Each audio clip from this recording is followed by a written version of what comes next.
This is a big day for us. We've done a lot of webinars.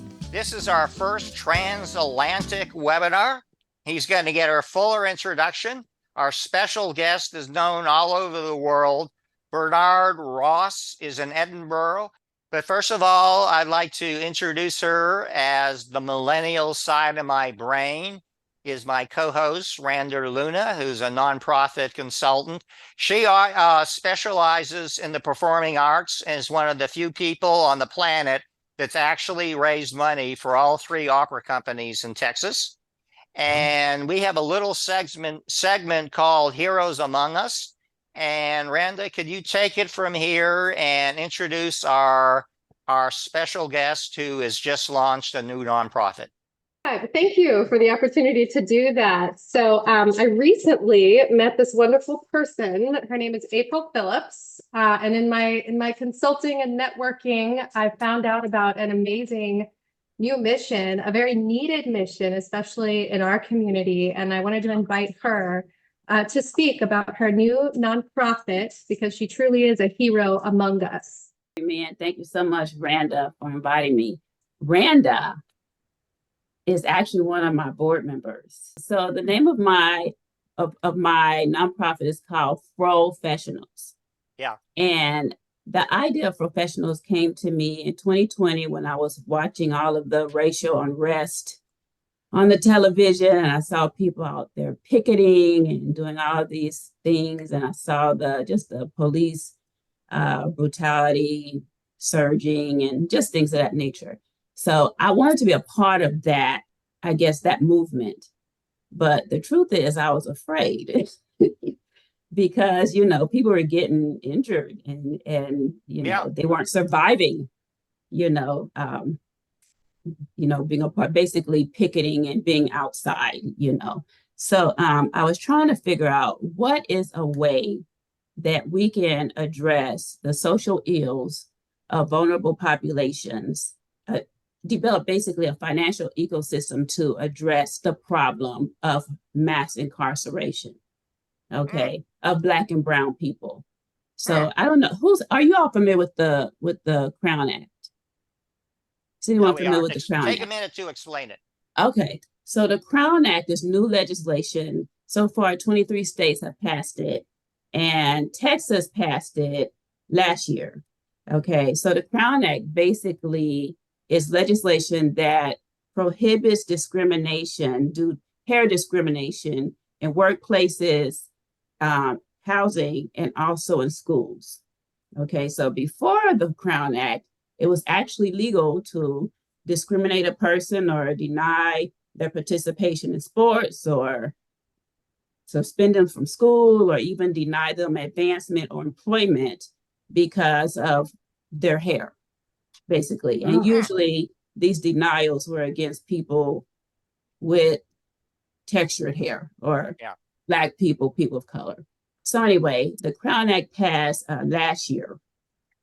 And you may not be aware, but Black people spend the most money on beauty and hair care. Part of the reason they spend so much, it's a multi-billion-dollar industry. Our hair has been basically our hair and skin has been a basis for refusing us access and opportunities. Okay. And so in order to try and conform to the Western expectations, we invest a lot in getting our hair to be accepted and included and appropriate because, we need to make a living. We have to comply so that we won't be denied, so that we can participate in getting access to other just basic human needs and advancements. So anyway, because we spend and invest so much money on hair, I was thinking that if we targeted that financial ecosystem and then reinvested it into our community to address the three primary vulnerabilities of mass incarceration, which are mental illness, mental health problems, and not enough access to quality and consistent mental health care, usually because of unemployment or just a lack of insurance. And then the second one is lack of access to quality legal representation. Okay. A lot of people, if you're poor, then more than likely you're going to have a court-appointed attorney who is inundated with cases and probably meets you on the day of your trial in court.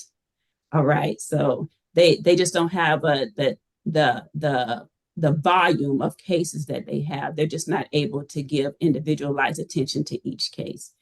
And then also because of the financial inequities, basically just being accused of a crime, if you are poor, just being accused could basically equal conviction because you can't afford proper representation, and you also can't afford your own, you can't afford your own attorney, you can't afford bail, So just being accused could basically equal conviction. So we're having a Crown Act Festival in September 8th of this year. And the goal is to raise funds to be able to offer 5,000 hours of free mental health services to the uninsured in North Austin and Williamson County, Texas. So that's coming down the pike. So I appreciate y'all so much for inviting me. And thank you. And thank you so much for what you do. And let's have you return to Bernard. We like to call our audience a learning community. By the way, I have to ask you a question. He is director of the company Equal MC Consulting. How did you come up with that name? Well, a very nice man, a very nice designer, a marketing designer said that if we called our name Equal MC, people would be reminded of Einstein's famous equation of energy equals out. So that was 35 years ago, and he charged us £20,000, which is like about $40,000 now for that insight. So I'm not sure whether we were cleverer or he was cleverer. I think on balance, probably him, but that was, you mentioned the link to Einstein. You stuck with it, right? So listen, Damn we're it, going to use. You paid £20,000 for it, you stick with your logo. Yeah. Sounds like you talked to our friends at Coca-Cola and Xerox and General Motors. Marjorie Hope is a best-selling author, and which I'm jealous of, the book Connect Diplomacy. And she has traveled all over the world. She is an expert among experts when it comes to cultural diplomacy. You have said London is your favorite place. Why? Interestingly, in America, President Joe Biden had said a few years ago, in a world of constant change, Queen Elizabeth was a steadying presence and a source of comfort and pride for generations of Britons. And as Americans, we connected through Queen Elizabeth. And CNN said something about this too, that we love the Queen. So what is it that makes everybody want this magical place in London and all these things that go on with this, with the Queen? And really what happened is she was the leader of the free world. But what happened is we don't have anything like that in America. We don't have a partisan head of government. And it's interesting. I think that in America, she couldn't even come close and, to why Americans love the British royal family as much as, we do in our general life here. But the thing is, there's so much to do in London. Oh my goodness.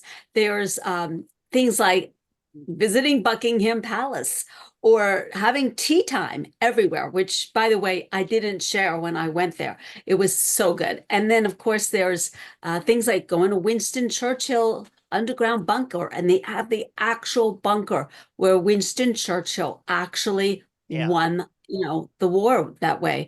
There's beautiful parks, and I have to tell you, the people are just so nice and the food is so good. And there's nothing like going to a pub as you walk in the door, and on the entranceway of the door, instead of a doormat, it says established in 1868 or 58. And you're like, what?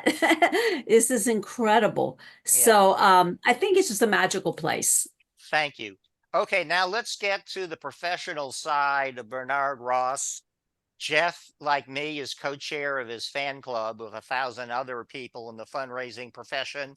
I listened to your podcast featuring Bernard. Share your perspective on the leadership he has provided our industry. Well, I think that that Bernard is I really and I'm joking, but I'm not. He's the greatest export from the UK since the Beatles, and has aged as well as Paul McCartney. I can recall decades ago being at an AFP conference, and a colleague said, "You've got to hear this gentleman." And I went to the next session that our good friend shared, and it was a room of, a seat 30, and there were 20 people in there. Blew me away. The best presenter, and still to this day, I've ever seen. Wow. Engaging, sincere, genuine.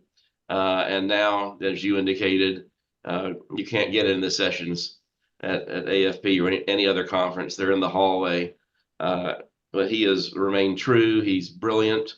I was listening today to an interview from him at the 2009 IFC fundraising conference, and he was talking about the research projects he was doing. He's cutting edge. He's brilliant. He has that wonderful wit about him, and he is just what my dad would say, a class act, a genuine person. Built a huge, successful consultancy out of the UK worldwide.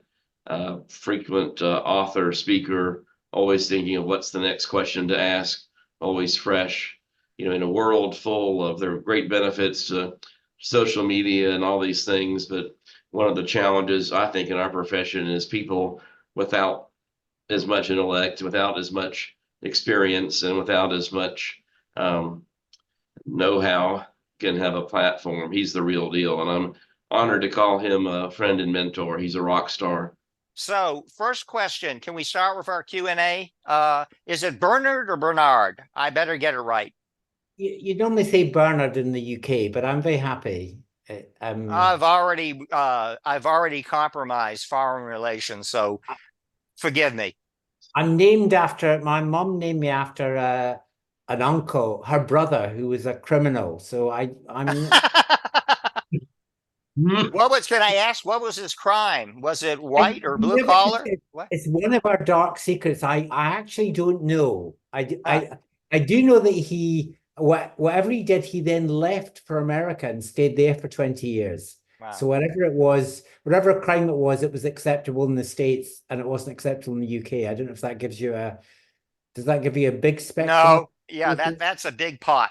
Okay, let's start from square one. There are a lot of fundraising firms all around the world, US, UK, everywhere else. And what would you say makes Equal MC Consulting stand out from all the other fundraising firms? I'd love to, I wonder if we, I'd love to think that we do stand out. I guess the big thing, and Jeff, that was such a generous endorsement, although I noticed you've now taken off your hat. That was a very brief, like, do I need fans who are only there for 20 minutes? But anyway, I think one of the things that Jeff mentioned was we always try and be at what he calls the leading edge. I mean, one of the things I don't like about fundraising conferences and stuff like that is people talk quite a lot about best practice. Yeah. And generally, that means what used to work. It generally means what, it's a backward looking process. And actually, we need to be looking forward. And I think we've worked quite hard at trying to think about the next thing, the next approach, or the next technique, or the next generation to engage. Because I'm going to be really candid. We're not doing well enough. I mean, if you look at the world, so many bad things are happening in the world that we just need to fix. And we don't need to be working at twice as good as we're doing now. We need to be working at 3 or 4 or 5 times as good, because, the challenges that we face are so enormous, whether that's in, the arts and culture, which are struggling, or what's happening in Gaza, or what's happening, that oppression about people of color and their hair. I mean, there's a lot of stuff to sort out. So to not just relying on what used to work is the key thing, I think. Yeah. Bernard, maybe I got it right now. You are fittingly known as the father of decision science for those out there. And, you could take 60 minutes. I'm going to ask you to take 2 or 3 minutes. Explain the decision science. Oh, I'd love to think I think Daniel Kahneman is the father of decision science. He won a Nobel Prize for it. He sadly just died Oh, a few days ago. Decision science is about is one of the things I think we've worked very hard in, and Jeff's been a great advocate of it, where we look at how do people actually make decisions, and people make decisions in what are called predictably irrational ways. That yeah, means that we are, I mean, let's say, why would you give blood to someone you don't know? That's not a yeah, rational, that's not an economist says you wouldn't give blood to someone. You might sell blood to someone, or you might give it to your sister, your mother, but right, very often people give blood, donate blood, or why would you give money to a cause? I mean, probably in all our families, we've been impacted on by cancer or Alzheimer's, but right, why would you give money to an illness that you'd never heard of? Or what, why would I give money to allow young people to go to opera? yeah, Right. And the answer is because we are not simply rational. We are not simply economic creatures. We make decisions based on some principles which have been important to us socially, and those principles have evolved. Lots of them have evolved from our background when we all walked out of Africa 200,000 years ago. We developed some principles about the way we related to people, and those principles have an important impact on our lives today. yeah. It's turning into a long explanation, isn't it? Yeah. So it's about understanding how psychology and neurology and evolutionary psychology affect the way we make decisions. And Wow, that's not a rational process is the big wow, thing. wow. And thank you for the short version. And we'll have to have you back for a little longer version. Uh, okay, let's get to the topic at hand. What would you observe is the primary similarity between fundraising in the US and the UK? Okay, that's a good question. I think, well, I'm going to go back to the question you've just asked me about. I mean, people give to people. Yeah, They don't give to missions or causes or fancy pants cases for support or websites. They give to other people, and our job is to connect people who care about stuff to other people that they care about, or they might come to care about. So that's similar.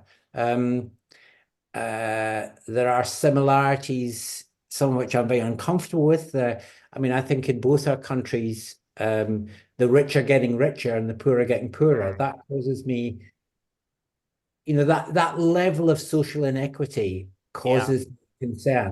I don't have a problem with people being wealthy. I do have a problem with people being poor, but the level of social equity that, if you look at, the and that gap continues to grow that between gap. the haves and the have-nots. Yeah, so the 20 richest billionaires in the world own Yeah, more than 80% of the rest of people. And that kind of inequity, I think, creates social friction and means that there are people in your country, people in my country, how could Jeff Bezos, even if he got married and divorced to 20 different people, how could he ever spend it? He couldn't spend it all. I mean, yeah. it's a ridiculous amount of money he's got, so why doesn't he I just just love the way the women he divorces is given to philanthropy. well, Mackenzie's given 16 billion away. I've been texting him saying, Jeff, I can be gender fluid if you need me to be, and and that would do a lot of good for your PR, Yeah, but nothing back so far. yeah. I Okay, let's might flip be the texting coin. a few other people anyway. Let's flip the coin. We talked about similarities. What would you say is the biggest difference between fundraising in the US and the UK? Okay. Maybe this touches a bit on the same topic, which is that the proper domain of philanthropy is very different in Europe, I'm going to say. Okay, explain that, please. Okay, so sorry. So some of the people from the Giving Pledge went to Germany, I think Yeah. 10 years ago, and had a big dinner with a whole lot of German billionaires. And they invited a number of German billionaires, of which there are a great number, to join the Giving Pledge. Yeah. And quite a lot of them turned down that proposition. I think Bill Gates was one of the people who was at the dinner. And their argument was Americans don't understand the proper domain of philanthropy is not in education, nor in social justice, nor probably in healthcare. So things that in the States would require, are fundraised for, like hospitals, healthcare, blah, blah. Yeah. The appeal that was just made about mental health. In Europe, that is seen as the proper domain of the state. Now, Yeah. I don't want to get into an argument about whether Yeah. that's socialism or whatever. I'm just saying, but that is a common cultural perception Yeah. that we pay our taxes. Of course, we pay lots more taxes in Europe than you do in the US. But people would say the purpose behind doing that, and it's broadly a social contract that exists, is that therefore, the state acting for citizens, make sure that kids get education, make sure that universities work, make sure that hospitals are accessible, and you can go. So I can go to a hospital and say I'm not well, and they say, come in. And you don't have to worry about paying. I don't have to worry about paying. Now, and again, I don't want to get into the politics, whether that's right. Yeah. I'm just saying Yeah. that that's a commonly accepted cultural phenomenon, and therefore that delimits the proper domain of it. So trying to raise money for things outside that is, so for example, I did a lot of work for Oxford University. Rather like Harvard, not an organization that really needs more money. It has. Oh, they only have an endowment of 51 billion. Where's I mean, Oxford at? What type of endowment does how Oxford are you have? going to make it? How are you going to make it through to next year with that? But Yeah. And they raise a lot of money internationally. So they raise a lot of money from America, for Yeah. example, more than they do from Brits, because Americans see funding universities as being a proper domain of philanthropy in a way that Brits don't. So that's a cultural difference about what is the kind of stuff that we should pay for through philanthropy is a big cultural difference. Yeah. Yeah. Yeah. So, Okay, let's move to a more personal arena. What ignited your interest in philanthropy as a career path? what ignited my interest in philanthropy? I wanted to raise money to have an exhibition in an art gallery of banners, of trade union banners. I don't know if yeah. So and the trade union banners in the UK are really beautiful. It's an art form from the 19th century. People would paint these beautiful big banners which carried them. Yeah. And I wanted to have an exhibition. I couldn't raise the money for it, so I heard about these things called foundations, and I started writing to them and got some money to put on an art. So to put on an art, because I couldn't put on an art exhibition. There you have it. I'd love to pretend it was slightly more higher minded than that, but that's what. So you kind of started as a grant writer, which is a very Yeah. familiar entry point, wouldn't you say, Jeff, for a lot of people in our profession? I love writers. Okay.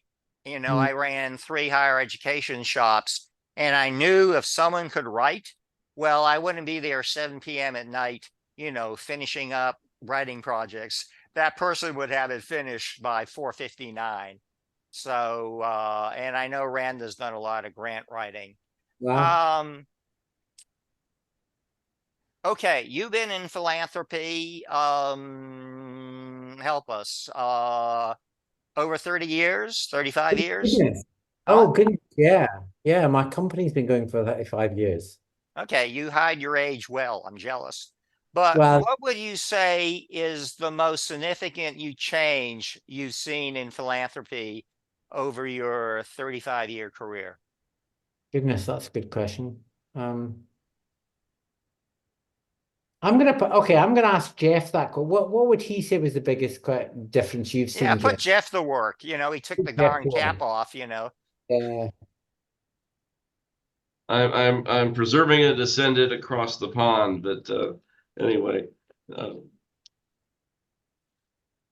The biggest difference, I would go with technology from the basics to AI today.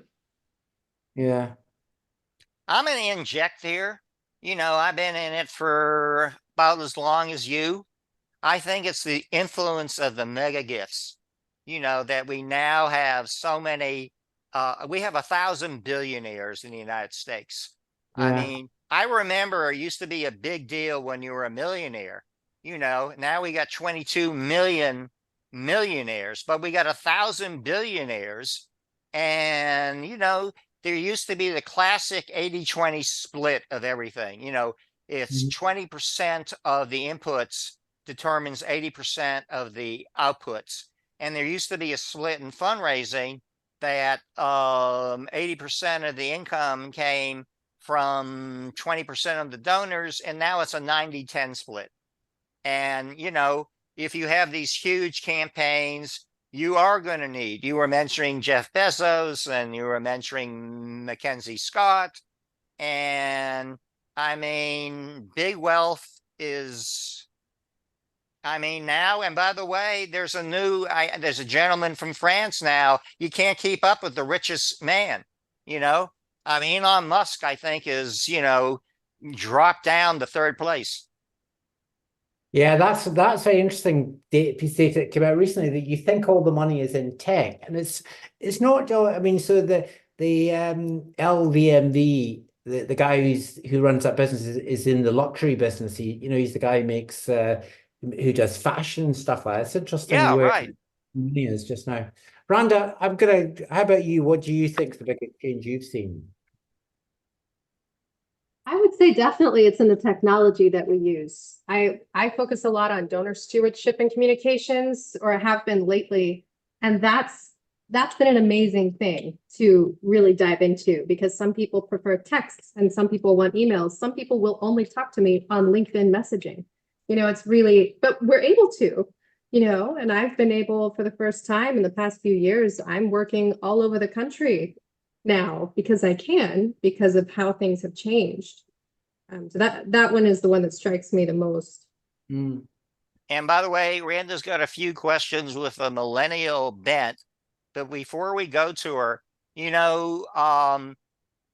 Bernard, I think Jeff and I learned from you and Mr. Panis, the four famous phases of fundraising: discovery, who are you going to ask; two, cultivation, how are you going to forge a personal and emotional bond with your mission; the solicitation, how you set the stage for a yes; and finally, stewardship.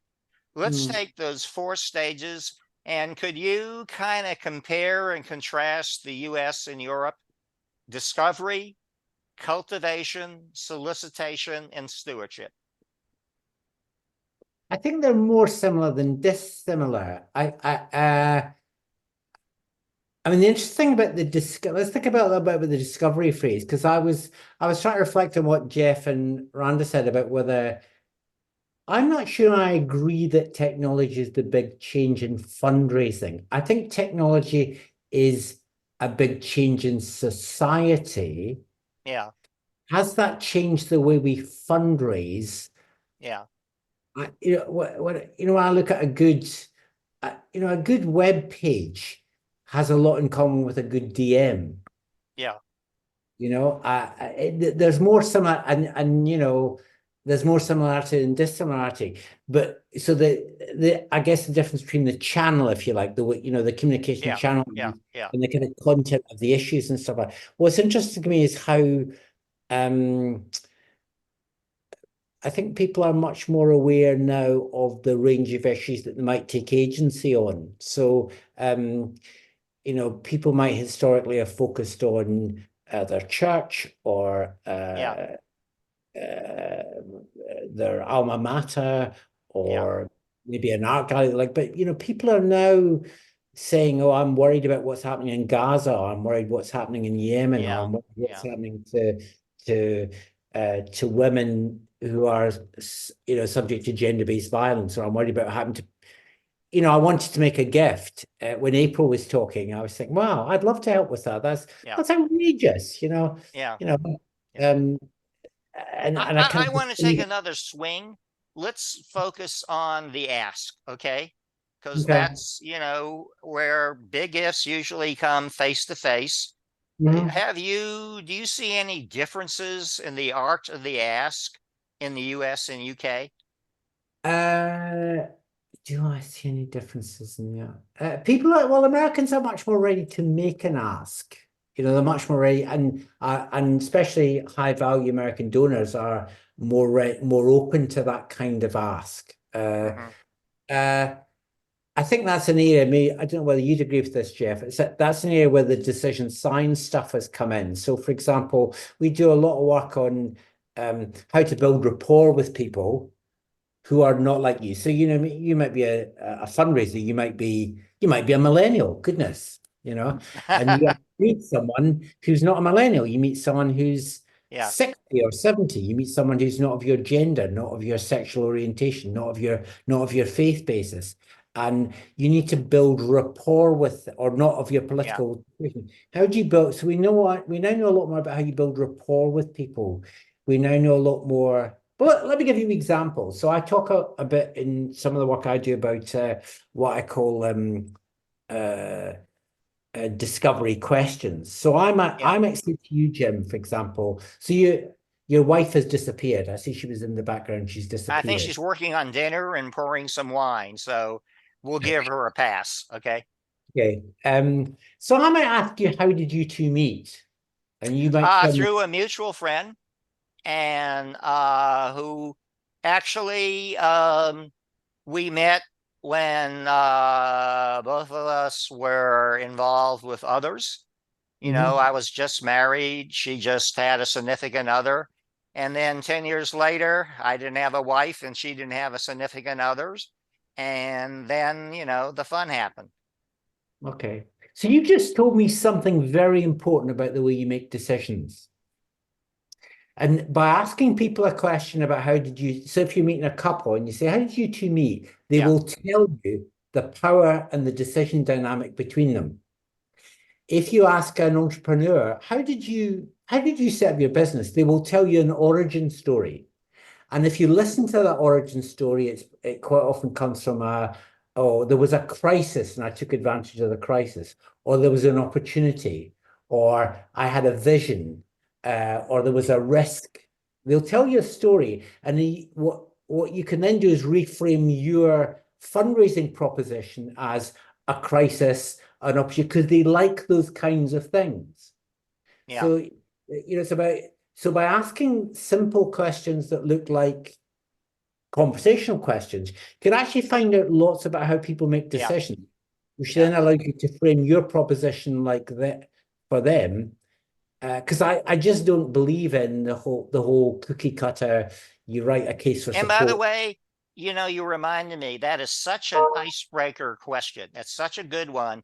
Anytime you're with a couple, however you define that couple, how do you meet? I mean, they're both going to usually light up and share that story. Hopefully, these two stories are similar, but that's a great ice-breaking question. You know, if you're a billionaire or however modest your life is. Mm.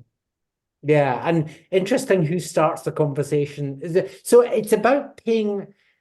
I think we now try and Jeff, you and I have done some work on this. Is paying much more attention to what people say. Very often when fundraisers or salespeople are trying to get engaged with somebody in a solicitation, they're not really listening to what that person's saying.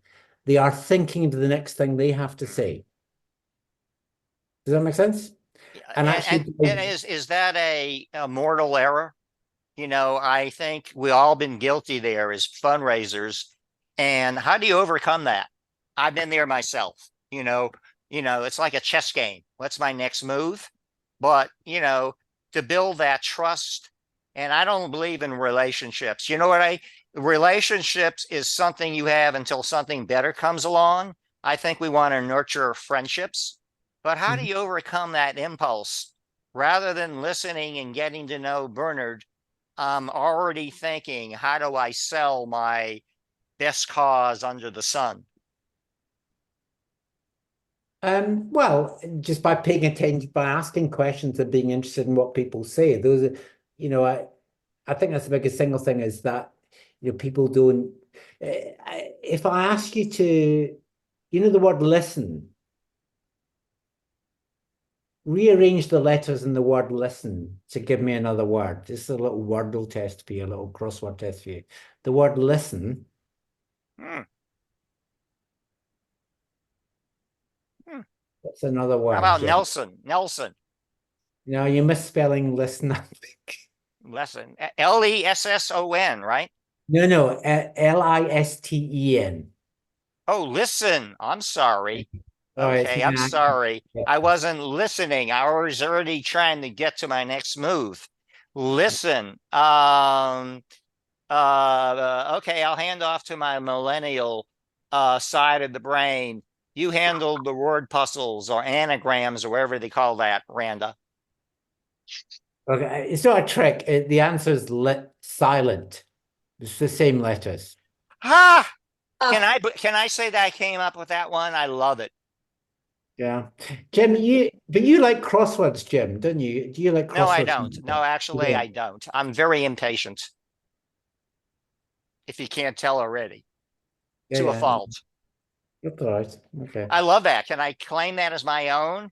Or can I, Jeff and I share that one? I I love think that. Jeff already has a hat with it on.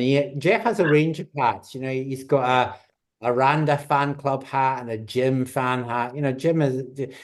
Jeff is not deep. I like him, but he's not deep, to be honest with you. Wow. Okay. I'm going to move to Randa for some millennial questions. Before I do, our nonprofit landscape is extremely crowded. We have at least 1.5 million nonprofits, Wow. 501c3s in the US. And I think, Jeff, that's not counting religious organizations. So I've also heard 1.8. And the truth is, a lot of them, probably too many, share the same mission space. There's duplication. How's that landscape compare to the UK? Oh, no, the same. I mean, every day people are setting up little causes that duplicate the work of other causes. I'm kind of conflicted about that because on the one hand, it makes sense to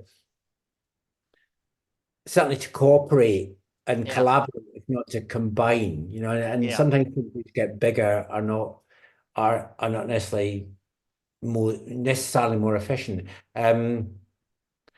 But maybe that's just the nature of the beast, the nature of people caring about specific things or, things being localized. So, but they're exactly the same kind of process. The only good, I don't know what the current giving is like in the States. We had some interesting good news just the other day that yeah.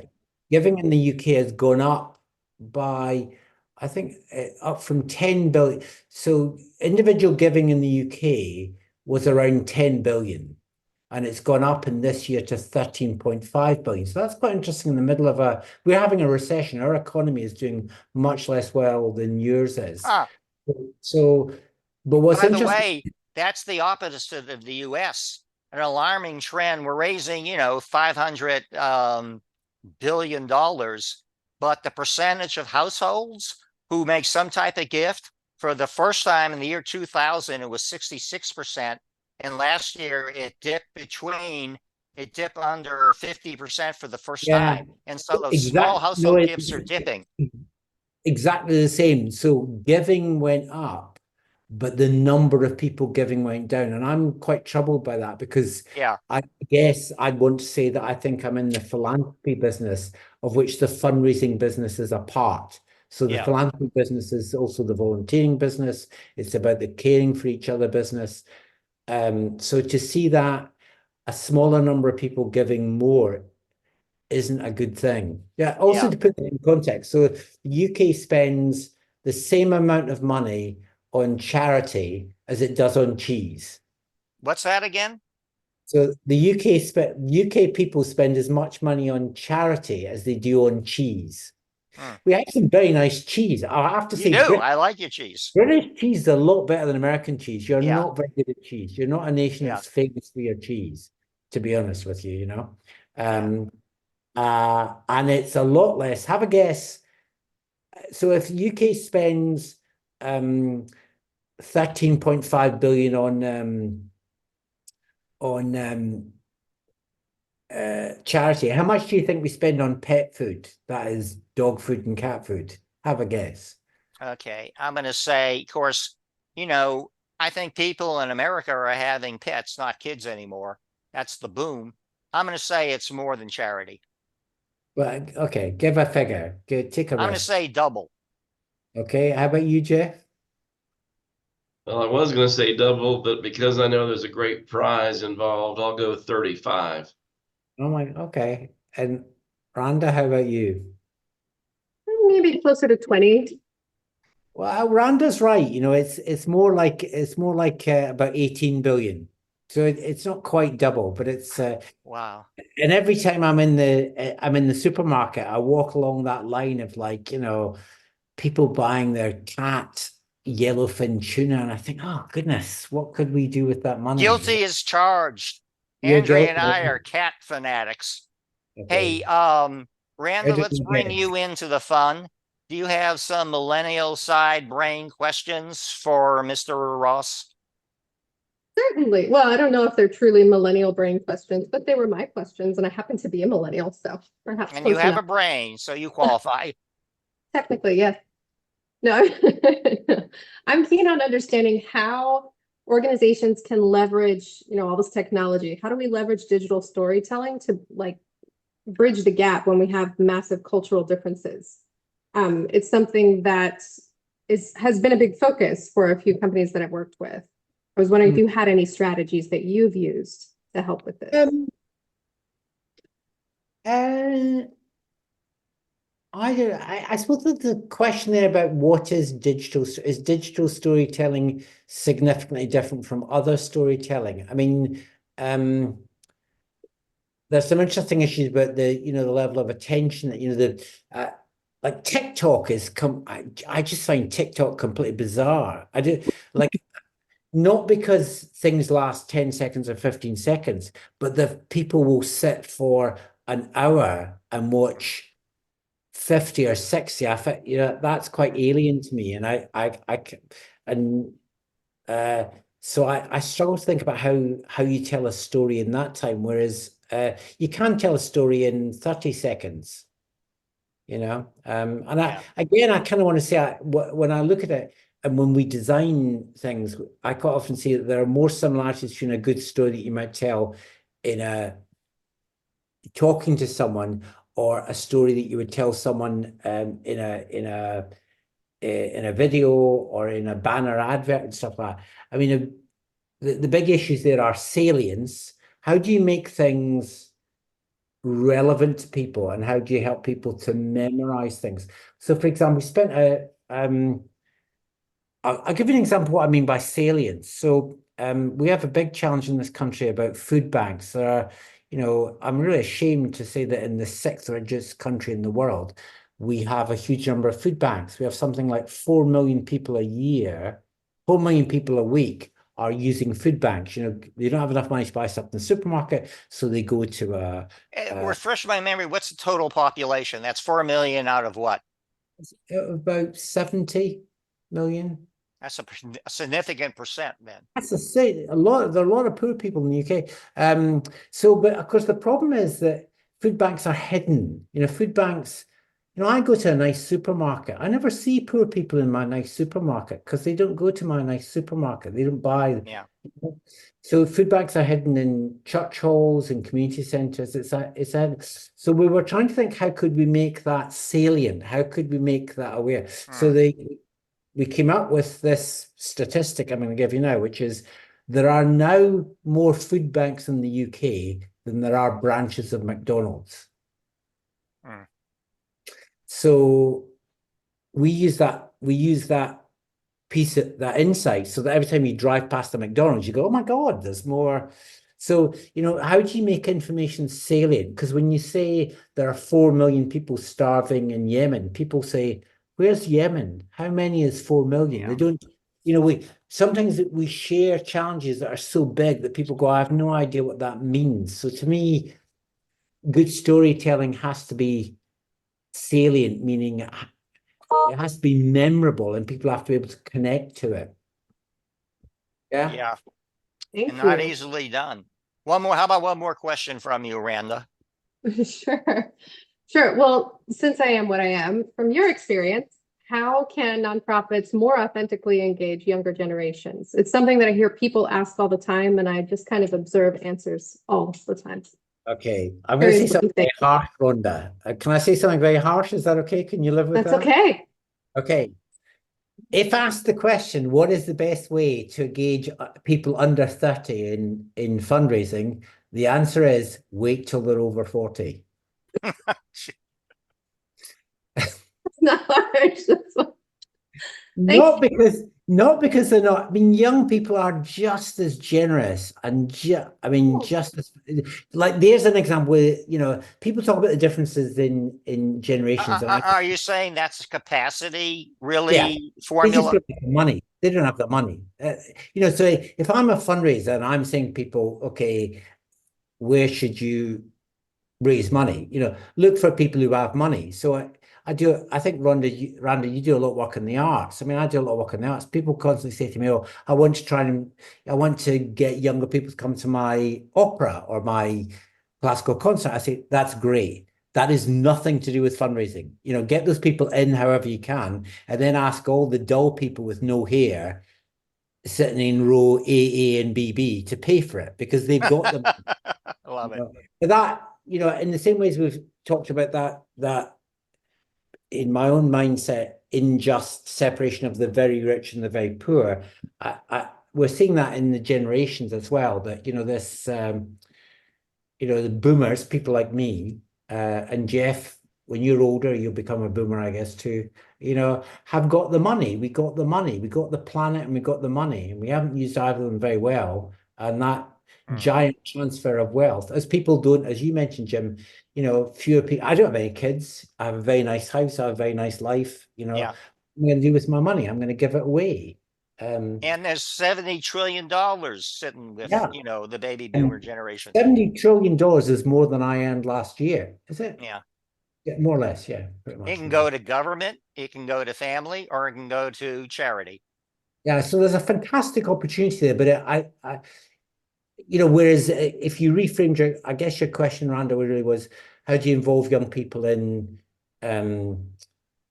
philanthropy, through volunteering, through activism? Those are all good things, but I just don't think they've got promotion. They don't have the money at the moment. Yeah. If we're talking about fundraising.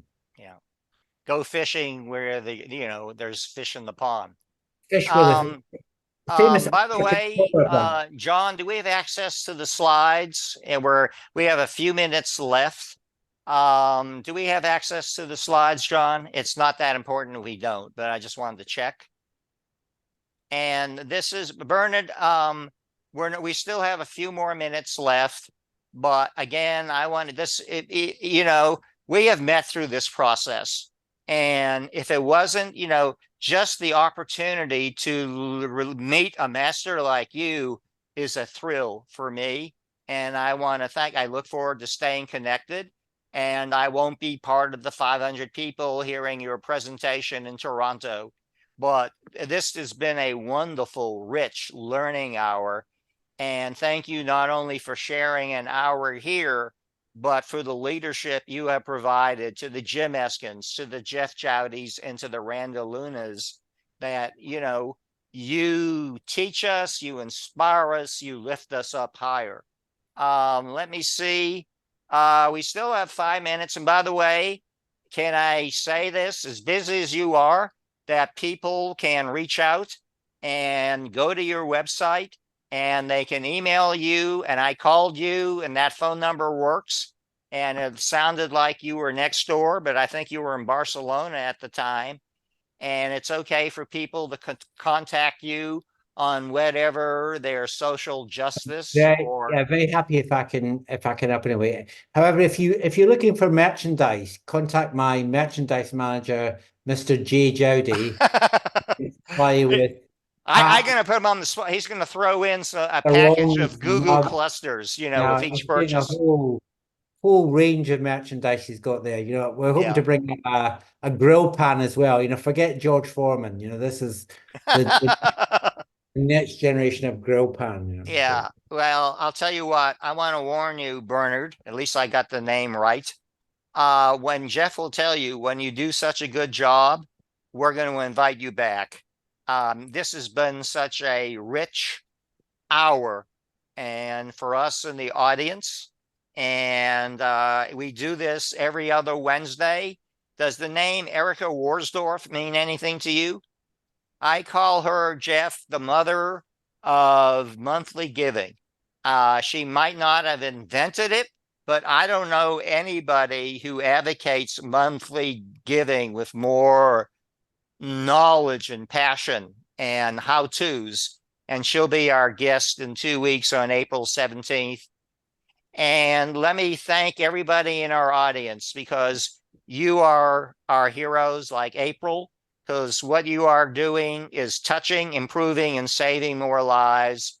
And you all give people like Bernard and Jeff and Rand and me, you the ones that motivate us and cause us to reach higher. And again, Bernard, it's been such a delight to meet you through this process, and I look forward to staying in touch. And again, thank you for the leadership and the inspiration you have provided everybody in this profession. no, thank you. Well, my pleasure. And nice to see you, Randa and Jeff. A pleasure always to see you.